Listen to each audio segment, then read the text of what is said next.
हम बात कर रहे थे किसकी, लॉ ऑफ इनर्शिया की। मतलब जो न्यूटन का फर्स्ट लॉ ऑफ मोशन है उसे हम क्या कहते हैं, जड़त्व का भी नियम कहते हैं। और जो जड़त्व का होता है वो द्रव्यमान के किसके, द्रव्यमान के अनुक्रमानुपाती होता है। मतलब अगर द्रव्यमान बढ़ेगा तो जड़त्व भी बढ़ेगा, अगर द्रव्यमान घटेगा तो जड़त्व भी घटेगा। जो जड़त्व होता है वो द्रव्यमान के अनुक्रमानुपाती होता है। मतलब अगर द्रव्यमान ज्यादा है तो इसका मतलब उसमें जड़त्व ज्यादा होगा, अगर द्रव्यमान कम है इसका मतलब उसमें जड़त्व कम होगा। जैसे देख लो, जैसे मान लो ये बॉक्स, मान लो ये कोई 50 किलो का बॉक्स है, मान लो कोई ये 50 किलो का बॉक्स है, मान ये कितना है, ये 5 किलो का बॉक्स है। मान लो ये 50 किलो की कोई पेटी है, ये 5 किलो की कोई पेटी। अगर हम देखो, अगर इस पर हम बल लगाएंगे, इसको अगर हम पुश करेंगे तो क्या देखो, मास ज्यादा है, इसका मतलब क्या, हम आपको बताए थे अगर मास ज्यादा तो जड़त्व भी ज्यादा। इसका मतलब इसका मास ज्यादा है इसलिए क्या, इसका जड़त्व ज्यादा होगा। और देखो ये 5 किलो की है, इसका मतलब इसकी तुलना में इसका क्या, मास कम है, द्रव्यमान कम है, इसका मतलब इसके क्या, जड़त्व भी कम होगा। समझ में आया ना। मतलब जो जड़त्व होगा वो द्रव्यमान पर निर्भर करता है। जड़त्व जो होता है द्रव्यमान पर, जिसका द्रव्यमान ज्यादा उसका जड़त्व ज्यादा, इनर्शिया ज्यादा, जिसका द्रव्यमान कम उसका जड़त्व कम। समझ आया ना। तभी देखो जो खिलौना होती है, छोटी मोटी गाड़ी होती है, क्या उसको हम, साइकिल को हम धकिया देते हैं, गिर जाती है, साइकिल को हम धकिया देते हैं, गिर जाती है। लेकिन हम बस को अगर धकियाएं तो गिरेगी नहीं, गिरेगी। क्यों नहीं गिरेगी, साइकिल की तुलना में क्या, बस का जो इनर्शिया है वो ज्यादा है, साइकिल का कम है, क्योंकि साइकिल कम भारी है, मास कम है साइकिल का, बस का भार, बस बल का जो मास है वो ज्यादा होता है, इसलिए बस में एनर्जिया ज्यादा होती है। जब हम धकियाते हैं क्या उसमें कोई परिवर्तन नहीं होता, लेकिन हम साइकिल को धकिया देते हैं क्या उसमें परिवर्तन हो जाता है। इसका मतलब क्या, उसमें एनर्जिया कम है, उसका मास कम है। समझ आया ना। अब हम बात करते हैं जड़त्व कितने प्रकार के होते हैं। जड़त्व होते हैं दो प्रकार के। पहला एक होता है विराम का जड़त्व, विराम का जड़त्व एक होता है, विराम का जड़त्व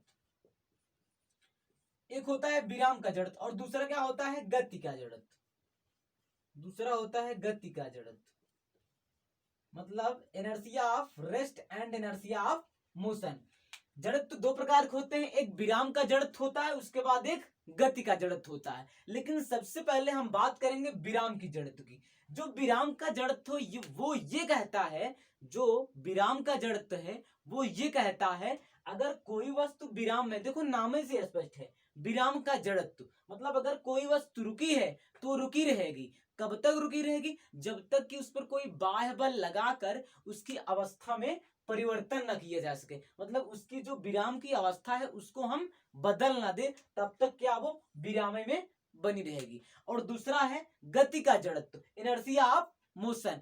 गति का जड़त्व ये कहता है, अगर कोई बॉडी गति कर रही, अगर कोई बॉडी चल रही है, वो तब तक ही चलती रहेगी जब तक उस पर हम बल लगाकर क्या उसको रोक ना दे। ये होता है गति का जड़त्व। समझ आया ना।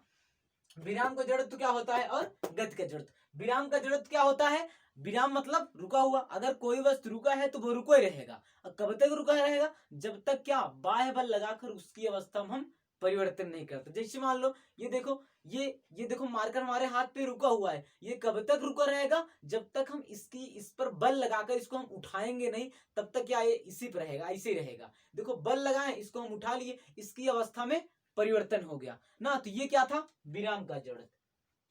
उसके बाद कहता है गति का जड़त्व। गति का जड़त्व है, अगर कोई बॉडी चल रही है, अगर कोई बॉडी चल रही है वो चलती रहेगी। कब तक चलती रहेगी, जब तक कोई बाह्य बल लगाकर हम उसकी अवस्था में परिवर्तन न कर दें। ये होता है गति का जड़त्व। जैसे मान लो कोई साइकिल वाला आ रहा है या कोई चल रहा है, देखो हम उसको ऐसे क्या रोक देते हैं, मतलब वो गति था उसको हम क्या करते, विराम कर दिए। यह क्या होता है, गति का जड़त्व होता है। मतलब कोई गाड़ी चल रही हो तब तक चलती रहेगी साइकिल, या तो खुद से हम रोके, नहीं तो तब तक चलती रहेगी। क्या अगर हम उसको आके सामने से रोक दिए तो क्या चलती थी, चल रही थी, उसको हमने रोक दिया। ये क्या होता है, गति का जड़त्व होता है। समझ आया ना। विराम का जड़त्व और गति का जड़त्व ना। ठीक, अब इसके बाद हम बात करते हैं, कुछ एग्जाम्पल हैं, इसके बाद हम एग्जाम्पल की बात करते हैं। देखो देखो गति और विराम के जड़त्व के कारण ही कुछ एग्जांपल है इसकी, इस एग्जांपल की बात हम कर रहे हैं। देखो जो जड़त्व होता है ना, जिसे पंखा चल रहा है, पहले एग्जांपल है, जैसे पंखा चल रहा है, देखो लाइट जाने के बाद भी, लाइट जाने के बाद भी या पंखे के स्विच को जब हम बंद करते हैं तब तक देखो पंखा चलता ही रहता है। क्यों चलता रहता है? क्यों चलता रहता है पंखा? क्योंकि देखो, क्योंकि जो पंखा था वो पहले लाइट थी उसमें से चल रहा था, चल रहा था, लाइट चली गई तो क्या पंखा चलने का प्रयास करता है, वो जड़त्व के कारण ही क्या चलने का प्रयास करता है और चलता ही रहता है लाइट जाने के बाद भी। समझ आया ना? अब दूसरा एग्जांपल हम आपको दिखाते हैं। मान लो ये गत्ता है, आपको दिखाते हैं, ये गत्ता है, गत्ते पे देखो गत्ते के प्लेट पे जो कांच रखा है, ये लेंस रखा है, देखो ये अगर हम इसको अचानक, अगर फोर्स लगाएंगे, लगा दें तो क्या ये जो है, ये लेंस जो है इस ग्लास में गिर जाता है, ये लेंस जो है इस ग्लास में गिर जाता है। देखो देखो ये गत्ता है, अब देखो इसको हम बीचों बीच ऐसे रखे हैं, देखो जैसे हम इस पर फोर्स लगाएंगे, देखो, अरे यार तो पूरा उलट गया, अभी दिखा रहे हैं हम, देखो अभी दिखा रहे हैं,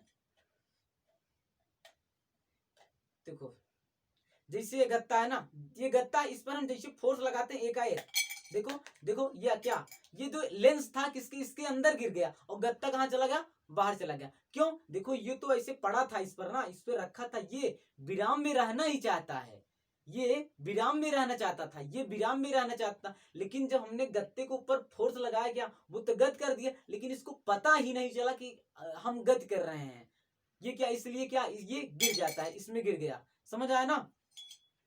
अब हम बात करते हैं जो सीट बेल्ट लगाते हैं, देखो कार चलाते समय जो सीट बेल्ट लगाते हैं, सीट बेल्ट क्यों लगाते हैं, सीट बेल्ट क्यों लगाते हैं, सीट बेल्ट, देखो जब गाड़ी अचानक चल रही होती है, जब गाड़ी चल रही होती है, अचानक देखो कहीं ब्रेक मारने पर उसमें जो बैठा आदमी होता है वो आगे की ओर झुक जाता है ना, जो ड्राइवर होता है कहीं अचानक ब्रेक मारने पर क्या आगे की ओर झुक जाता है, अगर वो सीट बेल्ट लगाया रहता है क्या आगे की ओर झुकता है, लेकिन झुकता तो है, लेकिन जो सीट बेल्ट रहता है क्या उसको पकड़ लेता है, पकड़े रहता है, मतलब झुकने नहीं देता है। अगर सीट बेल्ट लगा के गाड़ी ना चलाएं और एकाएक ब्रेक मार दिए तो क्या होता है, देखो जो हमारा मतलब जो हमारा देखो शरीर का ऊपरी हिस्सा जो होता है वो देखो हैंडल से टच हो जाता है, तो हैंडल होती है उसमें जाके भिड़ जाता है, टच हो जाता है, और उसमें भिड़ने के बाद क्या होता है, जैसे हम गाड़ी चला रहे हैं, कहीं एक्सीडेंट होने की संभावना बन रही, हमने अचानक ब्रेक मारा, हमने अचानक ब्रेक मारा और सीट बेल्ट हम नहीं लगाए, क्या हम ऐसे